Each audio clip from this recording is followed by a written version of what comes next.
手指裁断还这么猛。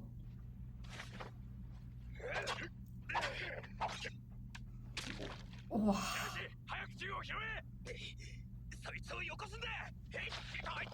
哦哦不，狗狗，这可是爱努的狗狗。哦不！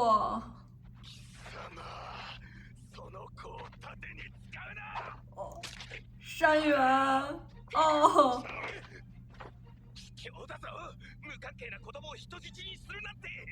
嘘だな。この子は入れ墨の皮を隠し持っていた。全くの無関係とは言わせない。あの男にとって私はそこまで価値がない。最後には撃ってくる。無駄に殺し合わず互いに引くべきだ。切纳西派也太冷静了吧！谷垣、早く銃を置け。この子を挟んで撃ち合っても構わんぞ俺は。白石、すまん。捨ててくれ。哦，本来他们是占上风的。遠くへ連れて行ってくれ。いいだろう。谷垣、縛るものを投げろ。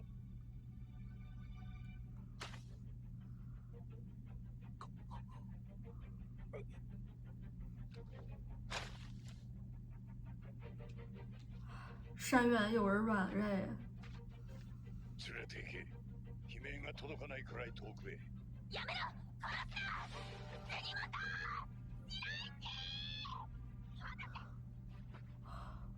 あれ！哈，转！僕を忘れておった。你要注意他嘴里有什么东西。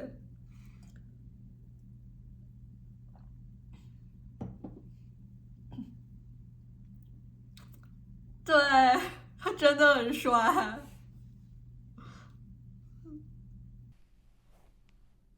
谷垣！誰か逃げたぞ！杉本！静かに。森にいては不利だ。開けた見通しのいい場所。但是泰尼盖皮果然还是在想着人皮的那个地图呀。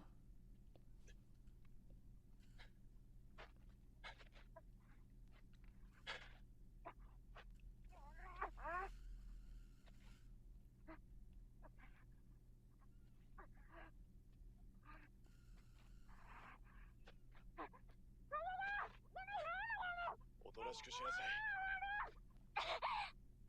ここは通っちゃダメ！刺激だ！雨っぽがある！哦，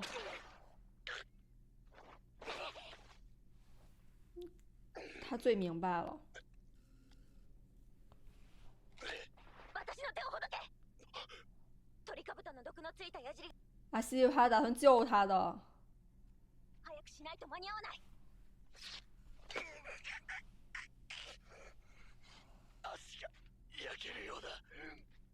アイヌの矢毒に解毒方法はない。助かるには今す我ぐ去。取るしか。構わん。やってくれ。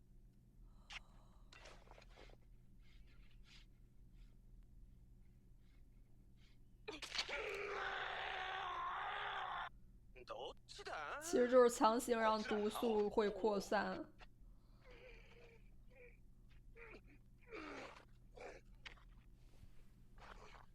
仕掛け弓にかかったか。肉ごと取り除いて処置したが助かるかどうか。もう終わりにしよう。そもそも私たちは殺し合いに来たわけじゃん。真的很冷静。谷垣、ここで待ってろ。必ず白い狼を取ってくる。この男なんて執着だ。谷垣の話が本当ならお嬢ちゃんで狼を呼び寄せることができるんだろう。まだ奴らに渡すわけにはいかんな。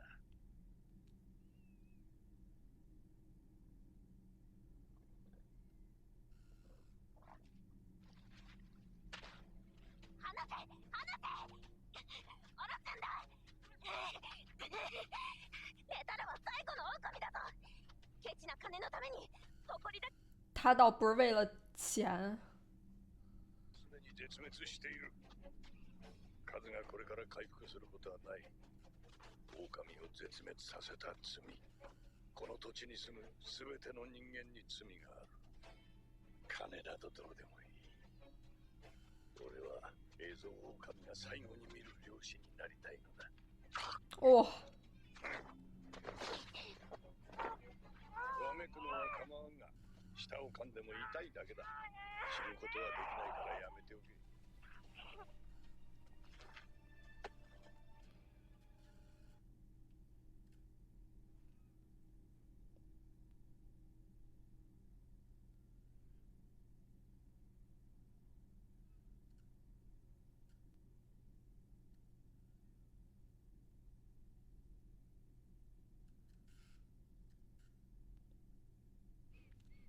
他一直都没有把人看作多么的 superior。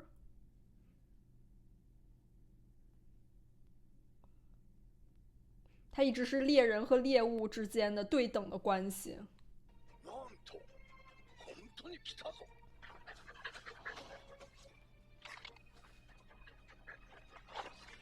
哇！ってやつだ。照準が定まらぬように走るとは、銃というものを理解してるのか。素晴らしい。最後の狼にふさわしい。别呀！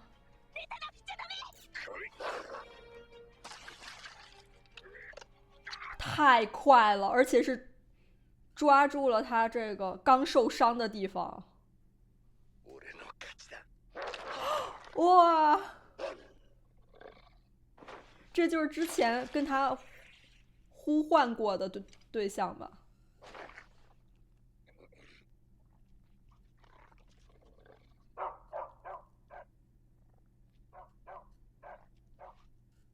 よしよし、竜。湯たんぽにしては頑張ったな。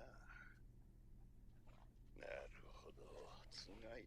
之前他有呼唤过他。男同士の勝負など知ったことではないか。やっぱり女は恐ろしい。だが満足だ。他要死了吗？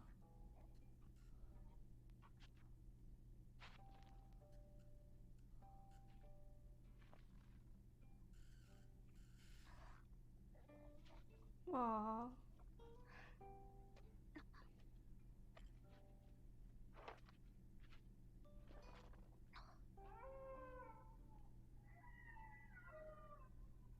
他的家人们。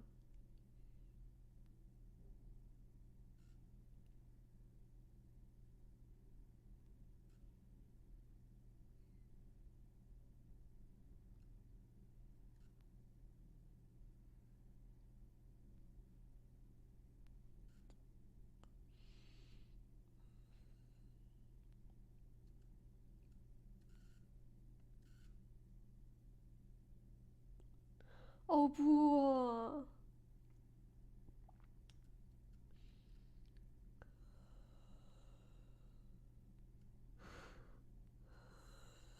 哦，就是他祭祀熊的时候。不是吧？二平真的就这么下场了？アイヌ犬もほっとけばいつまでもあそこにいる。疲れた。杉本が追いつくまで俺はここで休むぜ。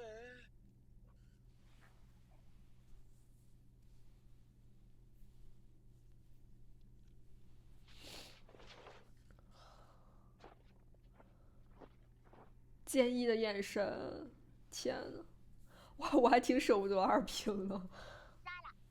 何？お前の耳が変だとよ。は？本当にいいのか？まあ、俺の相棒が助けたいと言うなら邪魔はしねえさ。もし何かあったら、今度は俺が相手をするまでだ。さあ、食事をしよう。鹿肉の鍋、ユッとハウだ。品の品の。鹿肉は煮込んでも品なだぜ。確かに品な。杉本、またおそま入れなきゃ。这什么小老太婆表情？杉本、この鍋にまたおそま入れなきゃ。其实很想要吗？あ、味噌ね。本お前おさま好きだなもう啊！何これ白石の頭は何か甘いものが出てるのか？おさま美味しい。うんこじゃねえっつうの。やめて、甘くていいからやめて。鮭のルイペだ。生の肉や魚を立ち木にぶら下げて凍らしたものをルイペと呼ぶ。半分凍ってて不思議な食感だ。口の中あでトロトロになる。うまい。ルイペは溶けた吃播食べ物という意味なんだ。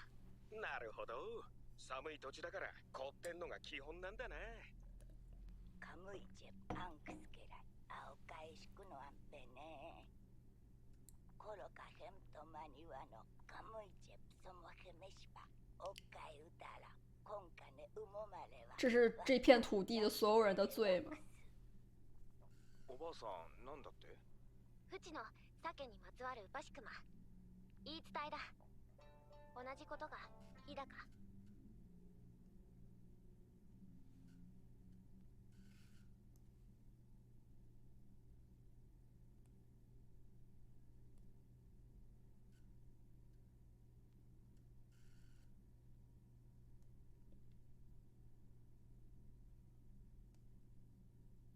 砂金はそのまま隠され話すことを禁じられた。やがてみんな年老いて金塊のありかを知る者はこの村の年寄り一人だけになった。その年寄りものっぺらぼうに殺された。いやいや、ちょっと待て。それが例の埋蔵金ってことか？北海道各地から何年もかけて集められたって？このウパシクマは私も初めて聞いた。ばあちゃんの言い伝えが本当なら、俺たちが聞かされていた20巻よりもっとたくさんあるんじゃねえのか？桁が違う。ばあさんが言うように埋蔵金の話はあちこちのアイヌの間で密かに伝わっている。俺たちを率いている注意は有欲望就会被诅咒啊！情報の収集や分析能力に長けている。鶴見注意か。のっぺらぼうは逃走経路から金塊の隠し場所が特定されないよう嘘の情報を流した。20巻なら一人でも運べる量だと誰もが考える。だが本当は運びきれない金塊があった。鶴見注意の推測では囚人が聞かされていた量の1000倍はある。难怪也那么多人想去鶴見ってやつはか霸なりの占。偽物だな。旭川の第七師団本体を乗っ取るとか言ってたらしいが、それでどうするんだ？クーデターでも起こすつもりか？普通金塊がそんなにたんまりあるんだらよ、お仲間と山分けして遊んで暮らそうって発想にならんかね。なんだって第七師団を乗っ取ろうって発想に。旅順後位戦だろう。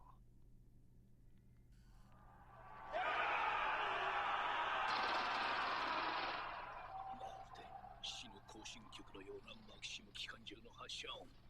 この無駄な攻略を命令させた連中に間近で聞かせてやりたい。手投げ弾を投げ入れてやれ。はい。許せ。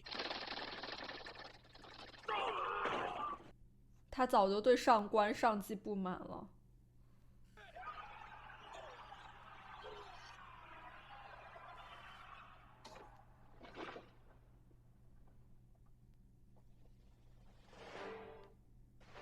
勝利はしたが、第七師団の将兵は203高地を陥落させた頃までには半分以下になっていた。花沢参謀長は手柄を立てようと正面突破に固執し、多数の将兵を戦死させたとまで揶揄され自害。政府内部では自陣したのは部下たちの落ち度とし、勲章や報奨金はおろか、陸軍の中での我々第七師団は但是每个人都是拼死上了战场的呀。軍事政権を作り、私が上に立って導くものとなる。金塊をただ分け合うのではダメだ。それを資金として武器工場を資源豊富な北海道に置く。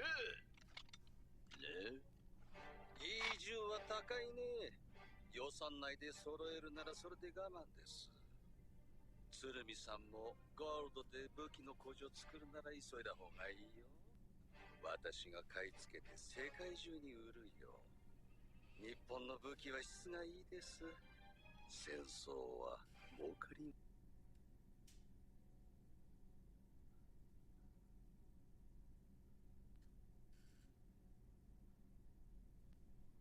类似于就是体恤这些军人们。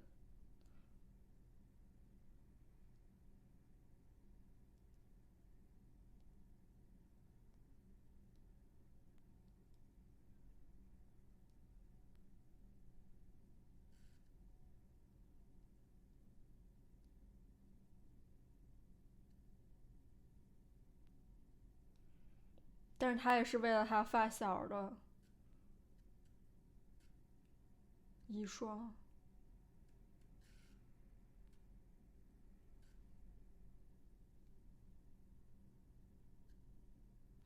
お前さっきの話を聞いてほだされてんじゃねえだろうね。いや、あんだけ大暴れして部下も殺してるんだ。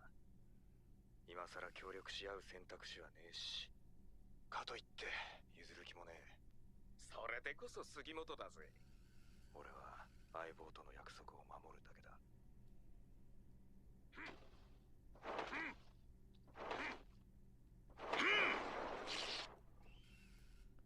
都是这么锻炼的吗，哥们儿？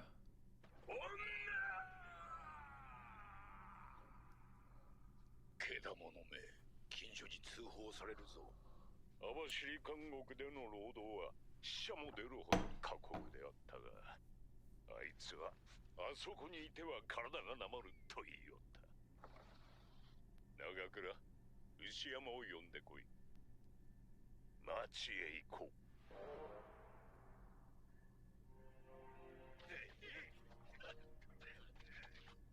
すいませんでした。喧嘩をふっかける相手をよく選ぶんだな。どけ。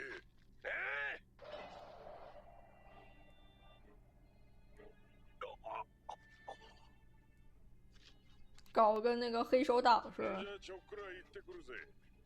老いぼれたちは温かいお茶でも飲んでてくれよ。なめた口聞いてるとぶった切るぞ。おお、子は新選組で一番と歌われた剣豪の迫力は伊達じゃねえな。多めに見てやれ。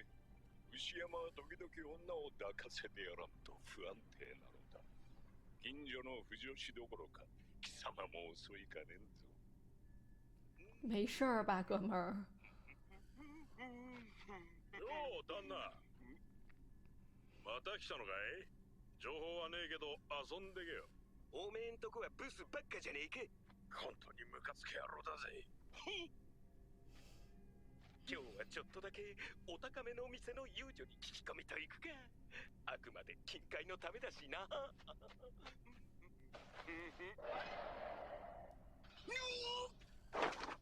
う、白石義武。哎，直接逃脱。なんで逃げるんだ、白石。ちょっとお話ししようぜ。やばいやばい。よりにもよって牛山と鉢合わせちまった。おい、デカブス！お前が探している男がそこにいるぞ。娼婦をぶん投げて怪我させたってやつだ。あいつだ！何？あの野郎が。他怎么跑过来跟那个地震了一样？ああ、喧嘩だ喧嘩だ！あっちまえ！私も手を貸す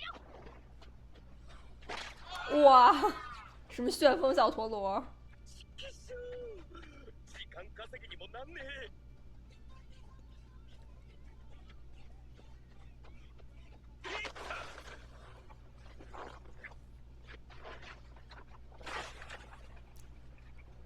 やったー！これは死んだ。根本拦不住猛兽这哥们儿。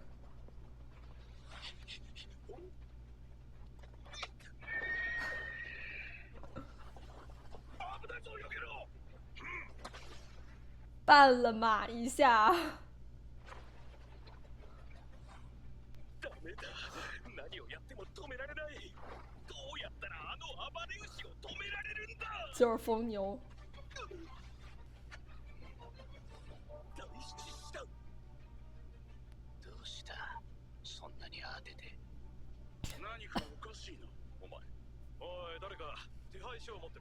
哦不，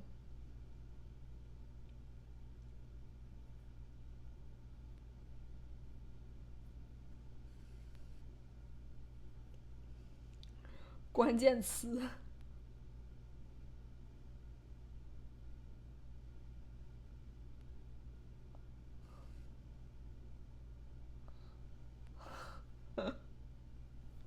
这一集就是二平他终于如愿的跟狼进行了这个决斗，感觉更像是一场精神与命运上的决斗吧。最终我觉得他也是认同了自己的这个最终宿命，然后也是如愿回归了山林吧。直到最后一刻他也没有逃避过死亡，就像他说的，人也没有那么有价值，就在他眼里他跟狼真的就是同等的这种地位吧，就纯粹是一种野性和野性的对抗。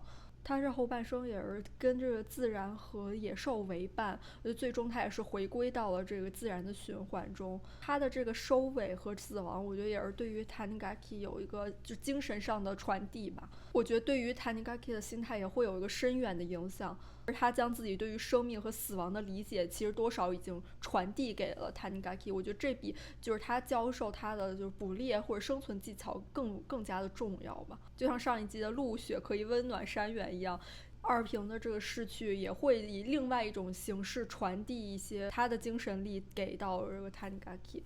我还是很期待他今后的这个选择会有什么不同，尤其是这集他还被阿西帕这个本身他要拐走的女孩给救了。阿西帕真的是毫不犹豫就是选择了救助吧。其实这已经不是第一次了，之前也是阿西帕等于说是放了 Tanigaki 一马吧。Tanigaki 本身就是作为一个不想回到故乡的，想要逃避曾经的一些可能痛苦苦楚，但我觉得他就是会被阿西帕有所影响吧。就是阿西帕在此时此刻他并没有纠结于他跟 Tanigaki 的这个纠葛或者说是矛盾，而是直接非常了断的先放下这个恩怨，帮助他救活他。这也回到为什么他这么执着于要捕这头狼吧，就毕竟本身他就是被这匹狼类似于推入到了死亡的边缘。我觉得他就是想再直面这一心魔，更像是一种自我的挑战吧。其实是能看出来他对于自己不管是命运还是自己未来的道路是有个反叛的精神在里面的。我也很欣慰就看到 Tanigaki 最后还是祭奠了二平。他之前说自己从没有就是在战场上那样子去祭奠过那些死去的战友，是多少也因为在战场上太多频繁的那种死亡，无法让他能够真正的真挚的对每一个战友都能够加以悼念。而且在这样子瞬息万变的战场上，可能自身都很难保命，可能必须要更加关注到战斗上面。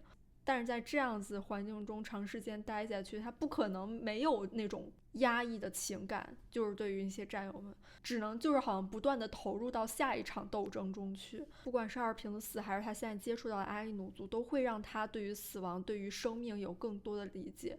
这继而了解到贺建他更深的这一层想抢黄金的动机嘛，他就是为了造这种军工厂，当然资金肯定是必不可少的吧。主要是因为他有过这种被边缘化的遭遇，所以我觉得他更能够同情到共鸣到这些同样在战争中被忽视这些士兵们吧。类似于就是说能够帮助他们有更好的工作收入稳定的生活，不仅是他们包括他们的家人，就是从而改善他们的命运。也能看出来贺建他对于现在体系的这种不公抱有的那种不满，并且他就是主动去当这样一个领头人去奋起反抗，肯定是带给了很多军人一种希望吧。也能看出来他对于这些士兵的关怀和期许，就是他并不完全是为了自己个人的利益吧，也不完全只是一味追求权力的，他是为了改善他所关心的这群人的命运。其实按理来说，本身山原应该是非常能够共鸣到就是贺建的这番野心吧，就是他也是真正经历过这种战争的痛苦，他们两个都是经历过亲眼的见证过这些士兵的艰辛困苦。但是就先不说到底建立一个新的军事力量到底能不能解决一个问题吧，对于山原来说，他现在更大的目标还有帮助就是阿西帕，他有着自己要完成的使命，也要帮助到他的搭档。我觉得他也不想再卷入到这种充满着血腥暴力和野心的斗争中吧。我觉得山原他还是更在乎的是他在意的这些人他们的这个安危和未来。他跟贺建真的是走上了两条不一样的道路，而且就是像贺建，他想建立这种军事力量，他肯定也是还是少不了，就像那个潜在客户所说的吧，就是战争可以带来更多的这种资金。其实他也会通过这种黄金啊资金去获得更多的力量，掌控更多的人。我觉得山原他有着自己心中的一种正义，或者说是他想要走的道路。他要通过自己的方式去抵达他的目标。战争和权力的斗争，它是没有止境的，是会循环往复的。而且他也已经被阿伊努族所影响吧，我觉得他对生命也有更多的尊重了。虽然对于山原还有他这个小队来说，其实是未来是充满着艰辛的，但是我很欣慰，就是山原他还是想通过他自己正直的方式，在实现自己目标的同时，其实也带给了他周围人希望吧，尤其是阿西帕。我觉得就是能够坚守住自己最初的这个信念还是很重要的，毕竟每个人的生存方式也都不一样吧。那这期视频到这里说完，我们下次再见啦，拜拜。